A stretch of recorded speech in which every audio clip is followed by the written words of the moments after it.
Xin chào các bạn yêu cá bảy màu và cá cảnh. Chào mừng các bạn quay trở lại với kênh Lãng Tử 02 của mình.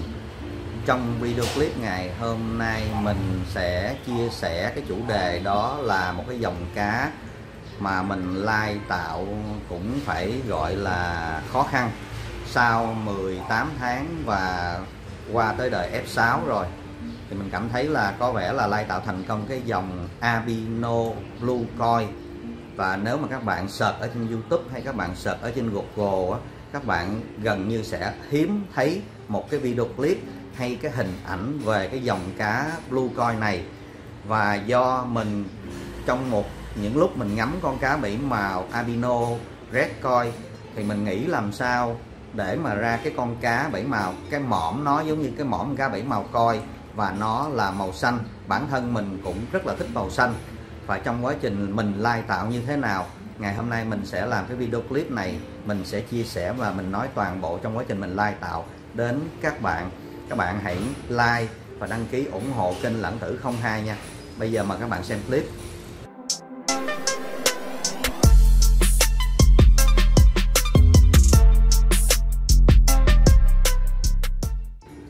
Trong kênh YouTube của Lãng Tử 02 các bạn có thể xem được nhiều hạng mục. Các bạn hãy tìm vào ở trang chủ video và mục danh sách phát. Các bạn bấm vào danh sách phát sẽ có rất là nhiều hạng mục trong này. Ví dụ là những video đã thích là của Lãng Tử 02. Các bạn mục tép thủy sinh, các bạn muốn xem những video phát live stream trực tiếp, hoặc là các bạn muốn xem trị bệnh cá bảy màu, hoặc là nuôi dưỡng cá bảy màu, 63 video clip. Về kiến thức cá bảy màu có 105 clip, về cá beta có 2 clip, về sọt, clip sọt có 55 clip, và tham quan review những shop cá cảnh có 63 clip. Về lai tạo cá bảy màu có 79 video clip. Về những cái ý đồ làm về thủy sinh, làm về dụng cụ cho việc nuôi cá là có DIY 26 video clip. Về kinh nghiệm nuôi cá bảy màu có 169 clip. Các bạn hãy vào những thư mục này và tìm những cái chủ đề các bạn cần. Cảm ơn các bạn. Do trước đây 10 năm mình đã từng lai tạo dùng cái con Red Lay, rồi mình lai tạo thành cái con Blue Lay, và mình đã lai tạo nó thành công từ màu đỏ ra màu xanh, nên mình cũng có một chút xíu kinh nghiệm. Và lần này mình suy nghĩ, mình quyết định lai tạo nó ra, nhưng mà nó lại không đơn giản như là mình nghĩ. Và khi mà trong quá trình lai tạo mình nghĩ là do một phần nào đó mình may mắn thôi các bạn. Dầu sao đi nữa mình nghĩ nếu mà mình chịu khó mình lai tạo thì mình sẽ được may mắn. Còn nếu mà mình không bắt tay vô, mình không lai tạo thì mình sẽ không có xảy ra cái điều may mắn đó. Ở trong video clip này là bầy cá bảy màu Blue Jabang 2 kiếm.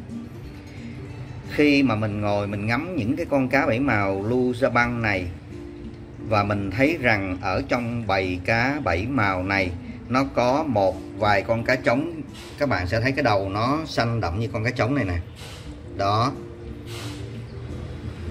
Có một số bạn mà chơi tép á, thì gọi cái này là giống như là cái chất xứ đó các bạn. Và khi mình ngắm những cái con cá này, và cuối cùng mình suy nghĩ và mình quyết định á, là mình đi tìm tới một số bạn bè chơi cá, và mình tìm cái dòng cá bảy màu Blue Jabang. Mình đi lại những cái chỗ bạn bè quen và mình tìm trong cái bầy Blue Jabang của cái người đó. Mình lựa những cái con trống nào mà nó đặc biệt, nhìn ở trên xuống nó có những cái, nó có cái đầu nó trắng như cái con đang bơi nè bạn. Và lúc đó mình cho like với lại con cá mái Albino Red Koi. Cái đời đầu tiên nó ra 100% mắt đen các bạn. Nó lớn lên thì có một vài con nó bắt đầu nó có đầu vẫn màu đỏ các bạn. Và đa phần là nó bị lỗi đầu, không có đầu coi gì hết, nhưng mà nó vẫn có cái màu đỏ. Nhưng đồng thời nó sẽ xuất hiện một vài con mái mà cái đuôi nó không màu nha các bạn. Một con nó ở đây các bạn sẽ thấy cái đuôi nó ánh trắng. Và những con mái kia cái đuôi nó lại có màu đỏ, và nó lại không có đầu, không có lên đầu coi đỏ. Và mình dùng những cái con mái mà đuôi trong và mình cho nó lai với lại những con cá trống ở trong F1 luôn, cũng không có màu luôn. Đời F2 nó lại ra những cái con cá nguyên một bầy luôn các bạn. Một bầy nó vẫn ra những cái con cá mà cái mình nó lại hơi đỏ đỏ, hơi xanh xanh, mà cũng toàn bộ mắt đen luôn. Nó cũng bắt đầu nó nản các bạn. Mình nghĩ nó không ra gì.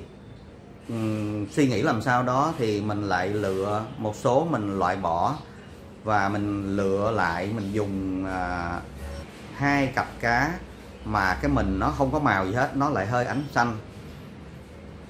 Không ngờ tới đời F3 nó ra toàn bộ là nó màu xanh xanh, có một tí hồng hồng, và bắt đầu nó lại ra một số cá thể mắt đỏ mà cũng không có mõm coi các bạn. Quá ngạc nhiên luôn, cũng không biết làm sao nữa. Nhưng mà thôi, mình cũng ráng mình nuôi lựa những cái con mắt đỏ đó. Mình dùng cái đời F3 đó, 2 con trống mắt đỏ, 2 con trống mắt đỏ lại tiếp 2 con mắt đỏ ở trong bầy, mình cho lại với nhau. Thì không ngờ là cái đời F4 nó lại xuất hiện những cái con đuôi màu xanh hoàn toàn luôn. Ở đời F3 là con trống và con mái, cái đuôi nó màu đỏ. Nhưng mà cái đời F4 nó xuất hiện ra những cái con trống và mái màu xanh luôn các bạn. Xanh hoàn toàn, không có màu đỏ luôn các bạn. Và một số con cá trống, cá mái nó có màu đỏ, và mình quyết định mình tách những cái con màu đỏ ra riêng và tách những cái con màu xanh ra riêng. Và bắt đầu cái mình dùng những con đó thì bắt đầu đời F5 nó xuất hiện ra những cái con mà albino mà màu xanh, mà bắt đầu nó xuất hiện cái mõm nó màu coi. Đó là cái đời F5 mình thấy nó xuất hiện. Và mình lựa 2-3 cặp coi mõm xanh mà mắt đỏ đó, mình đem ra mình nuôi riêng để mà nó cho ra cái đời F6. Ở trong cái đời F5 khi mà mình cho cá đẻ, mình xảy ra những cái chuyện không được may mắn lắm các bạn. Cái đời F5 đó nó đẻ ra 3 lứa đầu tiên gần như hoàn toàn là cá mái. Cá trống rất là ít luôn, cá trống chỉ có 1-2 con thôi. Đời F6 của mình nó xảy ra quá khó khăn luôn. Đồng thời khi mà dùng cái đời F5 mình lai tạo đó, mình có lựa ra 2 loại. Mình sẽ lựa, nó có một số con cá trống đuôi nhỏ và một số con cá trống đuôi to. Và mình chia ra một nhánh, mình dùng đuôi nhỏ, trống đuôi nhỏ mình lai. Và mình chia ra, mình dùng một nhánh đuôi lớn mình lai. Bản thân do coi thì đuôi nó nhỏ, nhưng mà khi mà lai với lưu gia băng nó sẽ có cái dòng, nó sẽ có một số con đuôi lớn do cái gen của con lưu gia băng. Thì lúc đó những cái con đuôi lớn nó sẽ lên mõm coi. Ở đây là đời F6 nè các bạn. Toàn bộ cái đời cá con của con trống đuôi to, các bạn sẽ thấy là cái mõm coi của nó lên không được rõ ràng lắm, nó lên rất là nhẹ. Thậm chí là có bầy mình gần như mình không thấy nó cái mõm coi đâu hết. Đây là cái bầy mình đã tách ra cá mái, các bạn sẽ thấy có một vài con cái mõm nó lên một tí xíu thôi. Nhờ đó mà mình rút thêm được một cái kinh nghiệm trong quá trình lai tạo đó. Những cái con cá trống mà đuôi lớn đó là do cái gen của con lưu gia băng, do cái bản đuôi nó to nên nó sẽ cho đuôi to, nhưng mà cái gen mõm coi của nó sẽ là ít cái mõm hơn. Trong khi đó những cái con coi mà đuôi nhỏ thì nó đẻ ra đời con F6 lên nó lại rất là dày nè các bạn. Cái mõm coi nó các bạn sẽ thấy nó rất là dày. Con trống mõm coi cũng dày, mà con mái cái độ mõm coi cũng dày. Và từ cái đời F6 này nè, mình dùng những cái con trống với lại mái đuôi nhỏ này mình cho nó đẻ, thì rốt cuộc là nó cho ra cái bầy mình thấy là mình khá là ưng ý. Và mình cho tách cá trống, cá mái ra. Đây là những con cá mới có khoảng cỡ 5 tuần mấy, gần 6 tuần, nhưng mà mình thấy nó đã bắt đầu lên mõm hết rồi. Cái bầy cá này là mình tách ra trống mái. Đây là những cái con cá con của đời F7 nè. Thì mình thấy là gần như là 80% nó lên mõm coi hết. Và có một anh bạn người Singapore hay trao đổi, hay chat với mình, hay hỏi chuyện về lai tạo. Thì có một điều ảnh nói là nó có ra cái coi đỏ không. Nhưng mà mình thấy rằng là trong toàn bộ từ F5, F6, F7 đi là mình không thấy xuất hiện một con cá nào mà màu đỏ hết. toàn bộ cái bầy blue coin này của mình nó là màu xanh hết. Và qua cái lần lai tạo này mình thấy mình cũng là may mắn lai tạo ra cái dòng albino blue coin. Bản thân dòng này nó là dòng solid, các bạn nhìn thấy đuôi của nó sẽ không có cái hoa văn. Còn đây là một cái dòng coi đen của một bạn chơi cá gửi tặng mình để mình chơi, mình lai tạo làm ra dòng coi spear tail mà có mõm xanh. Khi mà mình xem tra trên Google hay trên YouTube á, thì mình thấy dòng blue xanh của một số người Mã Lai hay Indo gì đó họ lai tạo ra, thì trên mình nó có da rắn và có một số clip nó ra là albino blue coin, nhưng mà theo mình nghĩ nó từ cái con này mà ra, và cái đuôi nó vẫn còn có cái hoa văn mặc dù nó là albino.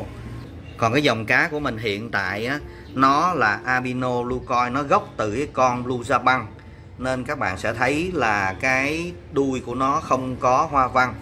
Và trong quá trình sắp tới thì mình lại muốn lai tạo cái dòng albino blue coin này, nó có ribbon fancy nè các bạn. Và mình đã được bạn Tiến Nguyễn tặng cho mình 2 con cá Lutobass bạch tạng si thu mà không có màu ribbon fancy. Thì trong quá trình lai tạo mình sẽ cập nhật tiếp và chia sẻ tiếp đến các bạn. Và khi dùng cái con chống blue coin đó và mình lai với lại máy si thu, mặc dù là 2 con mắt đỏ nha các bạn, nhưng mà nó ra 100% là mắt đen ở đây hết. Và ở trong này mình đã cũng soi khá kỹ, nó có 1-2 con nó xuất hiện mõm. Và mình nghĩ là nếu mà mình lựa kỹ và mình lai những cái đời F1 này với nhau, có thể là lên tới F2 hoặc F3 nó sẽ ra con cá si thu ribbon fince albino blue coin đó các bạn. Video clip của mình tới đây là hết. Nhân dịp cuối năm và chuẩn bị sang năm mới, mình chúc các bạn nhiều sức khỏe. Và trong video clip này mình sẽ tặng 50 cặp Angler 2 kiếm blue da băng. Và các bạn nào muốn nhận thì hãy chụp hình đã like, đã đăng ký kênh YouTube Lãng Tử 02. Các bạn gửi về Facebook cho mình chỉ trả lời việc tặng cá này qua Facebook, và chỉ tặng cá tại nhà mình ở địa chỉ 245/4 đường Gò Dầu, quận Tân Phú, thành phố Hồ Chí Minh. Cảm ơn các bạn đã xem. Bye bye, hẹn gặp lại các bạn ở những clip sau.